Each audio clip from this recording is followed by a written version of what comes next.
Hey folks, you're back in the LZ, and I've got John from the Super Deforms Gamecast with us still, Syrian Gaming, and of course, Crystal Red Punks, co-host of the show. Check links down below for Twitters and channels and stuff like that, and welcome everybody to the show. And E3 is upon us. The countdown is slowly reaching its precipice, and we're going to be there to report in a indie, half-assed, best we can, bad news bears type fashion. So please come and join us. But let's do some speculation, and let's talk about the big three, and then, of course, maybe some etc. But Microsoft is leading the big three coming Sunday morning at about, 2 o'clock LA time. And they've got a big show? Kind of. How do we feel, folks? What? Well, I certainly think Microsoft has the most to lose out of the big three. I also think they have the most to gain potentially. But definitely, well, I mean, I don't know. Maybe that's a toss-up between them and Nintendo.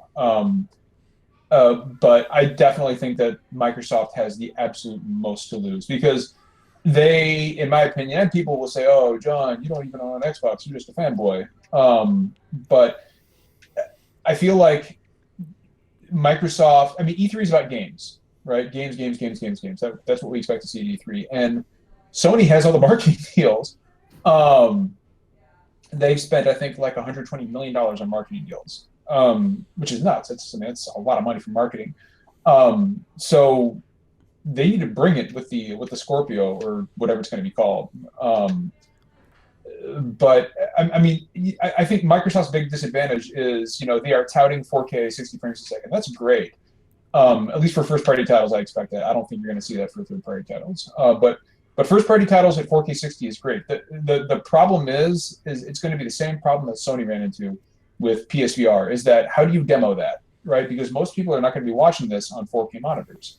Most people are going to be watching this on their 1080p computer monitors or their 1080 televisions or in movie theaters. I mean that stuff just, I mean, if you're not watching it on a 4K monitor, then you're not going to get the full brunt of what the machine is capable of. And I did say PSVR, I meant to say the PS4 Pro. Mm-hmm. That is the exact same problem that Sony ran into with the Pro. I was watching that presentation, which bored me to tears. Right.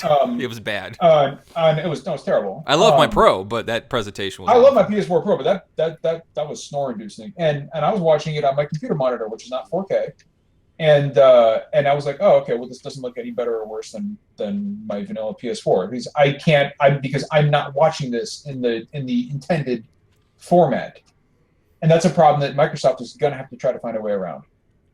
Now, it is nice seeing games in higher resolution, for sure. When you start looking at games like Fallout looks better. It doesn't perform better. Unfortunately, Far Harbor is still... Once you get into the 4K game, it is just completely different. Like, once I built my computer, I got a 4K monitor. It's a big difference, but at the same time, it's no extra gameplay value. It's just pretty. Well, for some games, it's become an option. Like...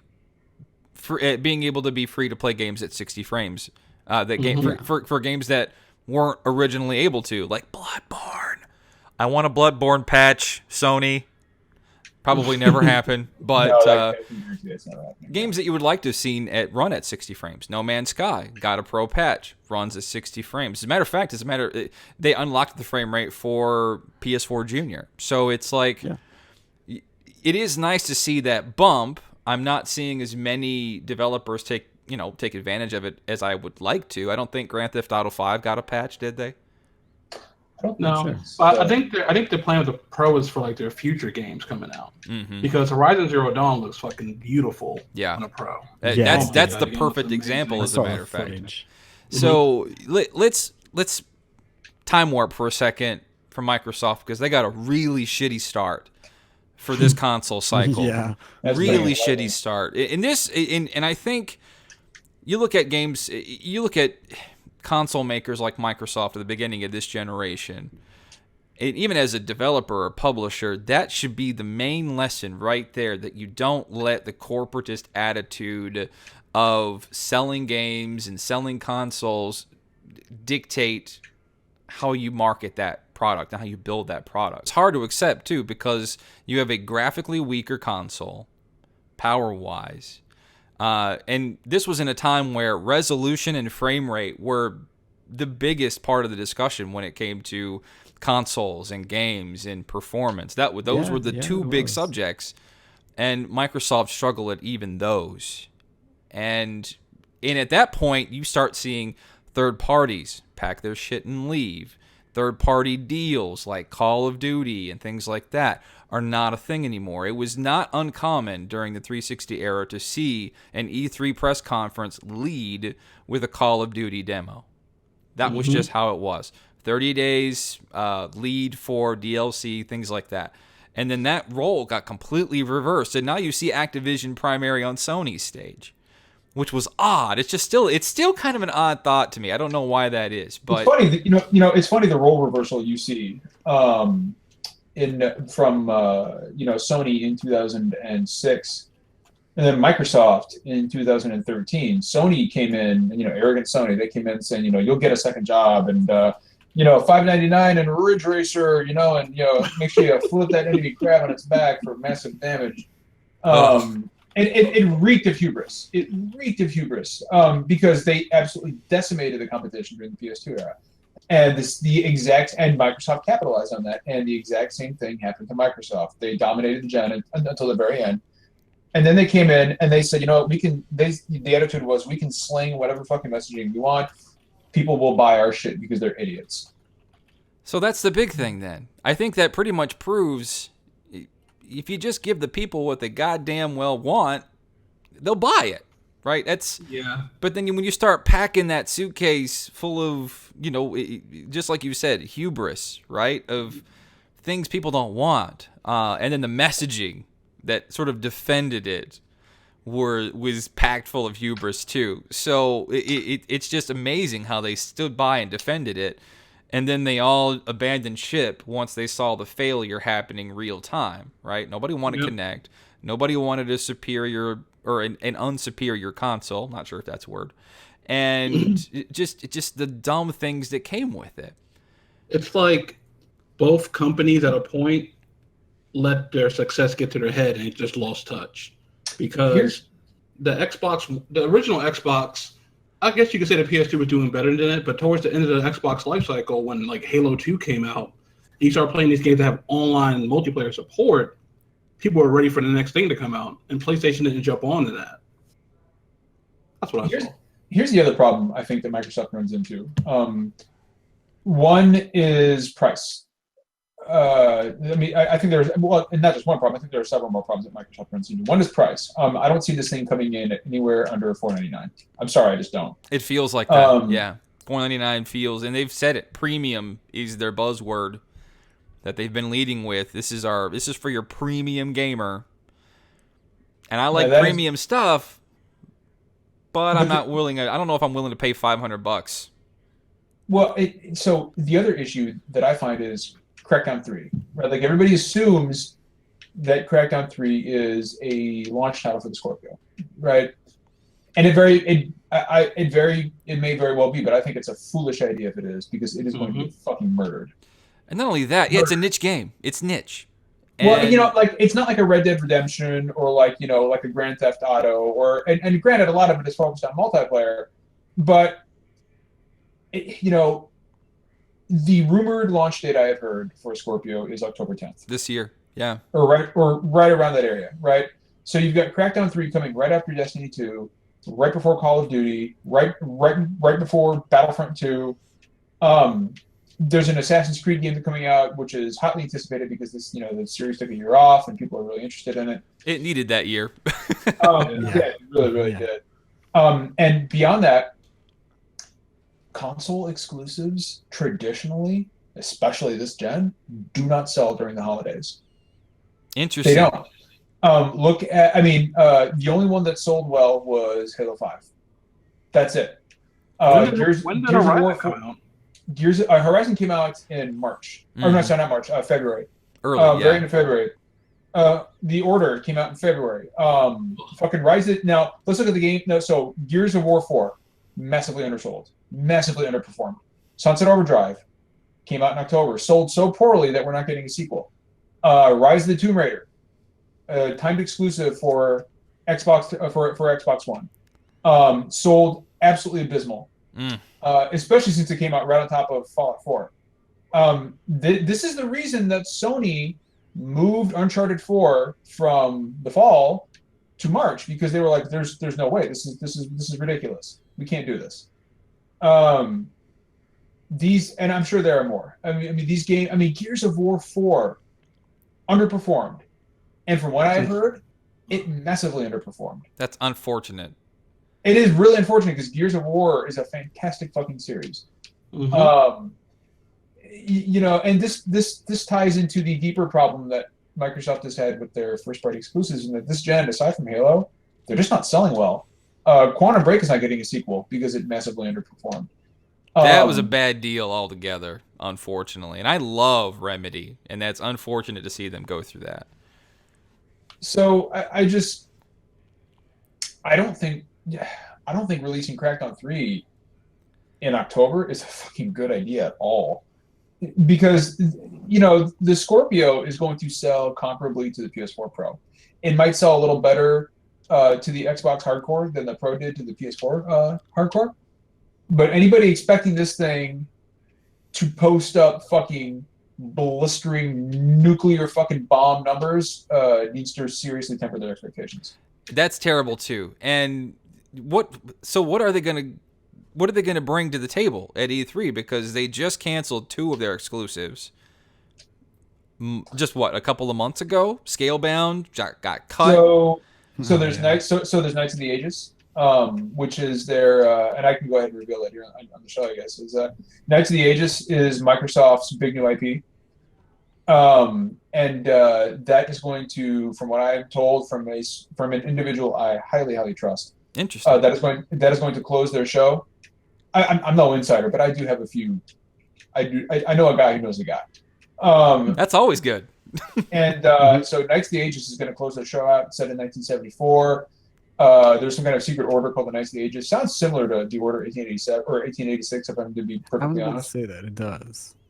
Supposed to be their big answer to Horizon. It's been in development for a few years. You're probably looking at a late 2018 release date. Did we get an idea of who's developing this? Is this first party title or first party? This is in house. This is first party. Interesting. So they really got to have a showstopper at the end then, because it's been a while since they've had a true impactful showstopper of a game at an E3 convention. I can also tell you with absolute certainty and confidence that Assassin's Creed will be on their at their conference. Okay. That is going to be a Microsoft marketing game. So they're going to Microsoft. That's going to be Microsoft marketing then.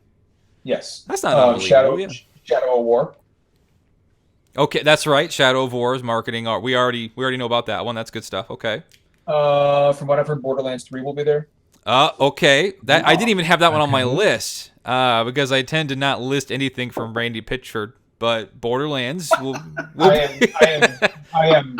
And again, based on conversations I've had with people that I trust, I fully anticipate Borderlands 3 will be there on Microsoft stage. It's been a while, hasn't it? It's been a few years with some timed exclusive content. Borderlands is their bread and butter. So for the moment anyway, isn't it? So they kind of have to.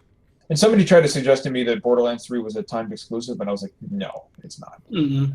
It's after Battleborn fully fucking tanked, they're not gonna cut their sales in half for a year. Yeah, I don't see it. I don't see it unless Microsoft, which again I would defend that, and saying that Microsoft, I mean, they got Tomb Raider, you know, they're willing to throw out buckets of money for something like that. I just don't know that. I don't know that Borderlands is what they would dump buckets of money on. Well, I mean, they're not going to pay the millions upon millions of dollars it would need. They would, Randy Pitchford would need in order to make that worth his while. And after having seen how both first party and timed exclusives are selling on Microsoft systems this gen, that's not going to happen. Mm-hmm. Nobody's going to fucking agree to that. So there's that. Now the one thing I have heard, and this I'm less certain on, but I have heard it said that Cyberpunk 2077 will be there. Oh man, Really? Now that's on interesting Microsoft because they stage. barely even yeah, it's have really early. very It's really early, which is why I'm not sure I believe it. But I've also heard that Project Dylan is going to be. So, But then again, they're not. They've already proven they're not beyond showing a CG trailer too for I mean, Cyberpunk. I would rather not see anything about it until it's ready to roll. Also, yeah, I agree with that. But I just wanted to point out that I have heard that Cyberpunk 2077 will be on Microsoft stage. But I am far less certain about that than I am about everything else I just said. Far less certain. So we know Halo is not going to be there to a substantial capacity. There's something small coming from it. I'm willing to think that it has something to do with some small DLC, like a new Halo 5 season or I've heard it's Master Halo Chief Wars 2 Collection DLC. for the PC. Stepdad Phil, can we have that, please? I would love. I've heard it's Halo Wars 2 DLC. Halo. Okay, you know that's also that was also a bullet point. Yeah, good of you to bring that up. That makes sense too. How about the red-headed stepchild of Microsoft, which is Rare? We're gonna see Sea of Thieves probably, but And it's going to smell like shit when it comes out. oh, then it's unfortunate too because it looks cute. I mean, come on, you got to give it looks that. all right. It looks but engaging. It is going to be. There is no good time for that game to come out. Unless it's the middle of the summer. Unless it Aside from that, reviews like crazy, like if it's because, like nines. Well, because January, March, or January, February, March is like the new fall for first party exclusives, right? Pretty much. That's when all these games are coming out. We all know that, Call of Duty and your big shooty bang games and, NBA, 2K and all your big sports games, those have the holidays on lockdown, right?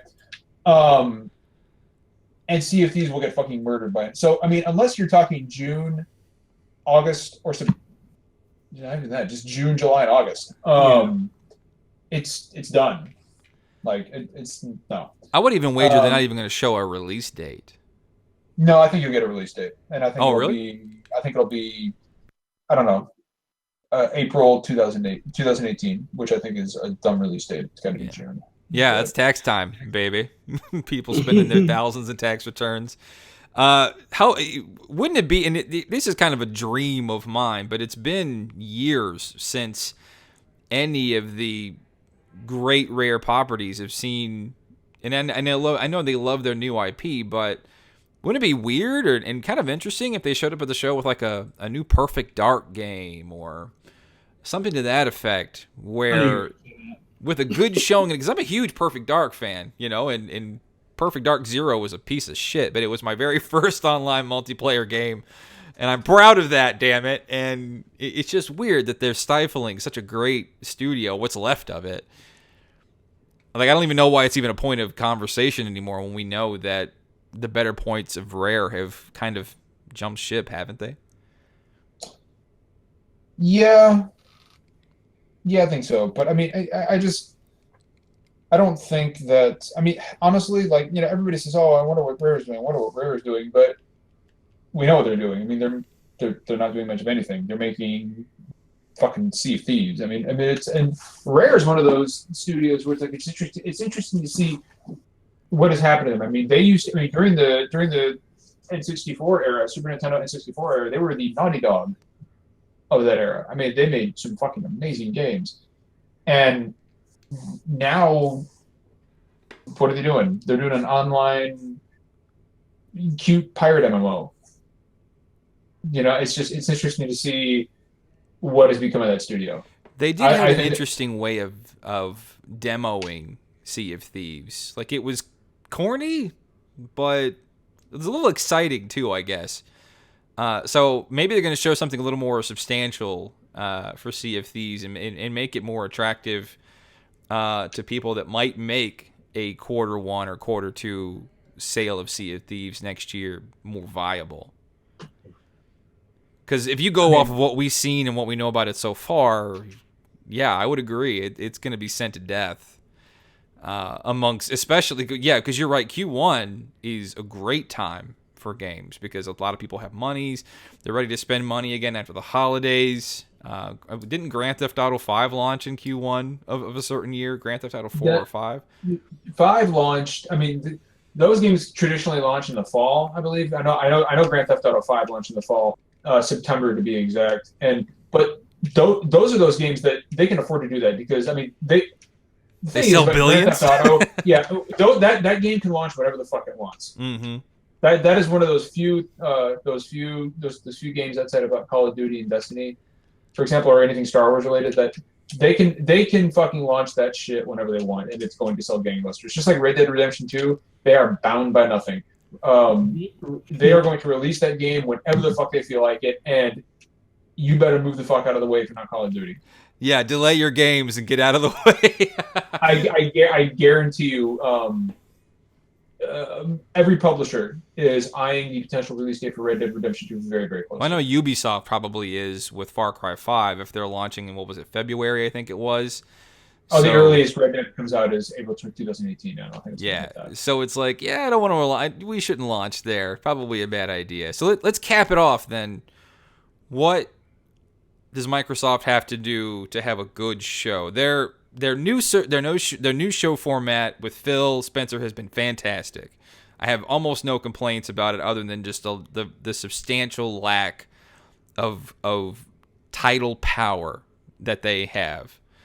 What do they got to do this year? This is a big year for them. They're bringing a new console, whether you call it iterative or this is a big time for them to try to make up a lot of ground on Sony, because we know at the end of the day that's the conversation that's going to be had.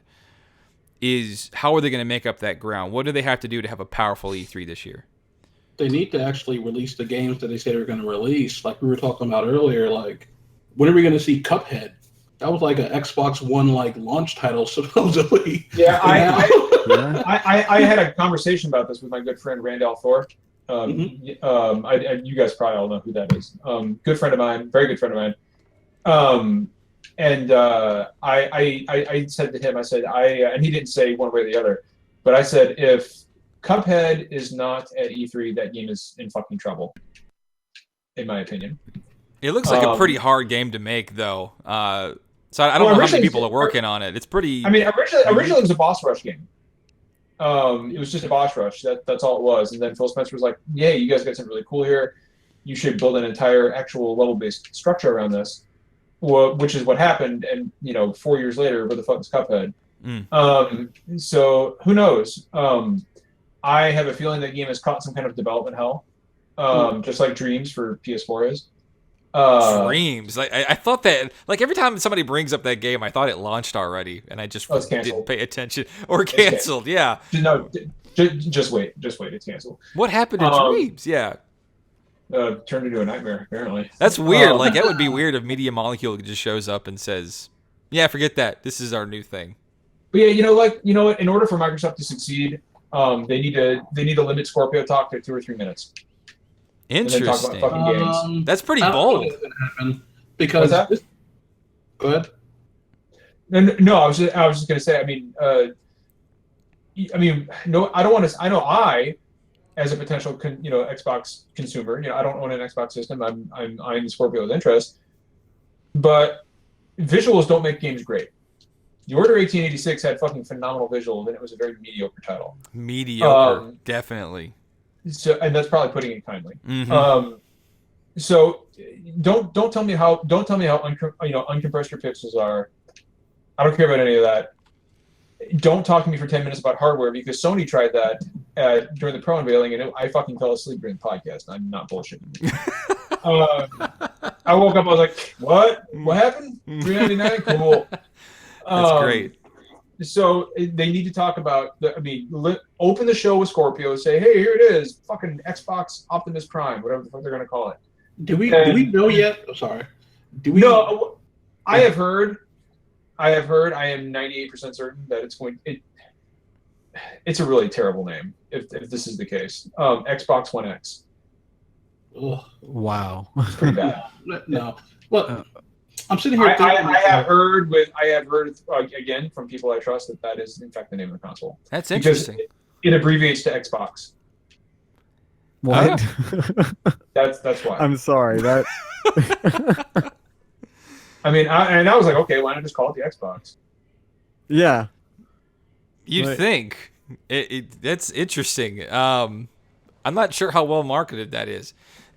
That's a bold idea, though, for them to spend only a couple of minutes talking about Scorpio. I don't think it's all. I don't know, man. I agree, though. I don't think it's all that bold. I mean, you can't fill 30 minutes talking about hardware. I mean, how many A lot of people don't uncompressed understand that. I mean, how many uncompressed pixels can you talk about? I mean, at some point, it's like, all right, shit or get off the pot. Show me the fucking games. And if they talk I mean, think about it. Like, nobody wants, especially if nobody's, like, the vast majority of people are going to be watching this on 1080p screens, like we all know they will.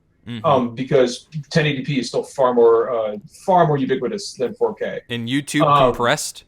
Yeah, exactly. Like, a lot of people will be watching this on their fucking phones and their tablets. So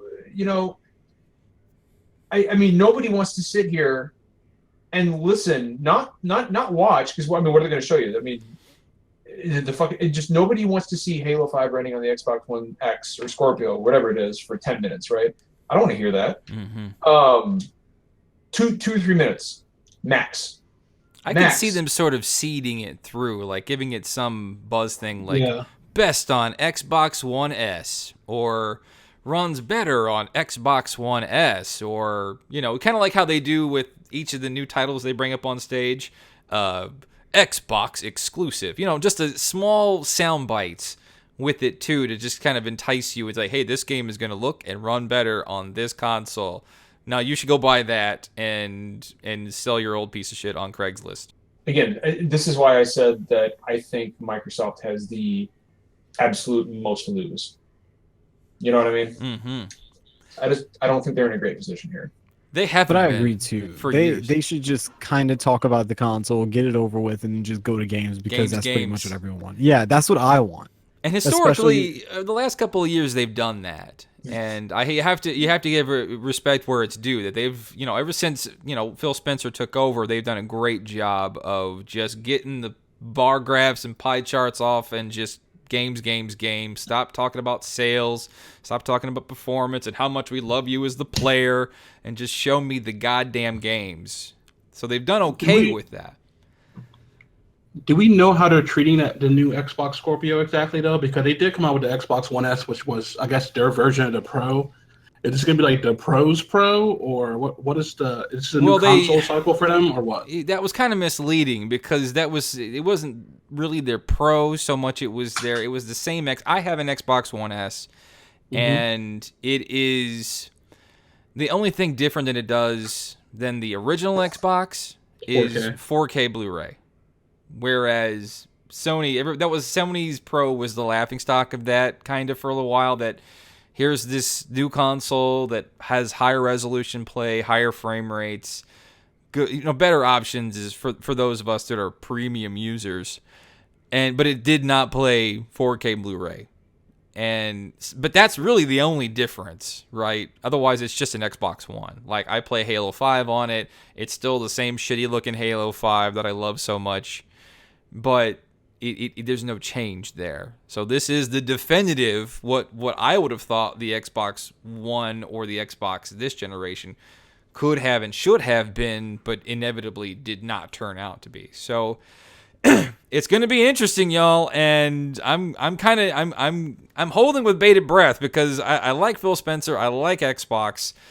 It's unfortunate what's happened to the brand in the last couple of years, and it's definitely going to be a bad generation for them for sure, that they're going to come back from, hopefully learning their lessons from. But let's see what happens, everybody, and hold on to your butts. Believe it or not, I'm watching E3. I never